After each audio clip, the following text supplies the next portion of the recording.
राहुल गांधी की सदस्यता खत्म करने पे सीएम ने कहा कि राहुल जी को डराने की जा रही है कोशिश। उस राहुल को डराने की कोशिश जो पूरे देश को कहते हैं डरो मत। तानाशाह को सबसे बड़ा डर यह रहता है कि कहीं उसका डर न हो जाए चाहते हैं।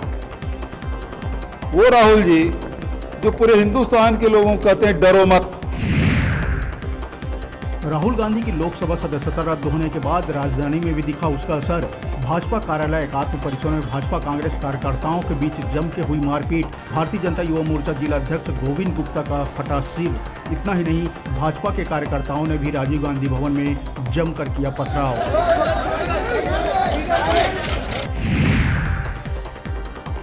जेपी नड्डा के ओबीसी वाले बयान पर मुख्यमंत्री भूपेश बघेल ने किया है पलटवार। कहा, आप पहले यह बताएं कि बीजेपी के राष्ट्रीय उपाध्यक्ष ठाकुर रमन सिंह एक पिछड़ी जाति के मुख्यमंत्री यानी मुझे छोटा आदमी कह रहे हैं। क्या भाजपा ओबीसी को छोटा आदमी मानती है?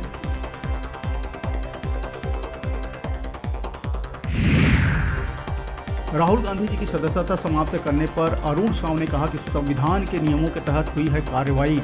कांग्रेस की परिपाटी है कि जब भी उनके प्रतिकूल कोई निर्णय आता है तब वे न्यायालय की अवमानना कर संविधान पर प्रश्न चिन्ह उठाती है कांग्रेस। 2 साल की सजा सुनाई और संविधान के प्रावधानों के अनुरूप सुकमा जिले के सीआरपीएफ स्थापना दिवस के दौरान केंद्रीय गृह मंत्री अमित शाह के दौरे के ठीक पहले 16 नक्सलियों ने अपने अपने हथियारों के साथ किया आत्मसमर्पण। इनमें 8, 5 और 1 लाख के 3 इनामी नक्सली भी हैं शामिल।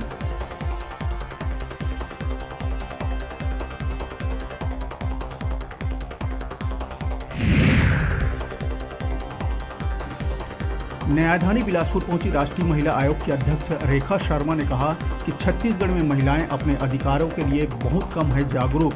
छत्तीसगढ़ में महिलाएं अभी भी भोग रही हैं अन्याय।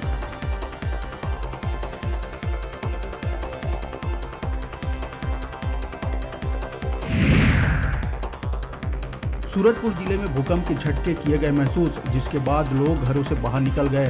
भूकंप की तीव्रता रिएक्टर स्केल पर 5.0 गई आंकी।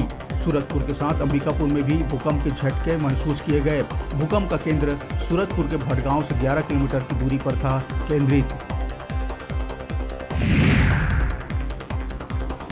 बलौदाबाजार पलारी के कार्यालय में एक नशेड़ी युवक जा घुसा। नशे की हालत में हथियार लहराते ऑफिस में अधिकारी कर्मचारी से मांगने लगे पैसा न देने पर युवक लोहे के धारदार हथियार के साथ अधिकारी और कर्मचारियों को धमकाने लगा, जिसका वीडियो जमकर हो रहा है वायरल।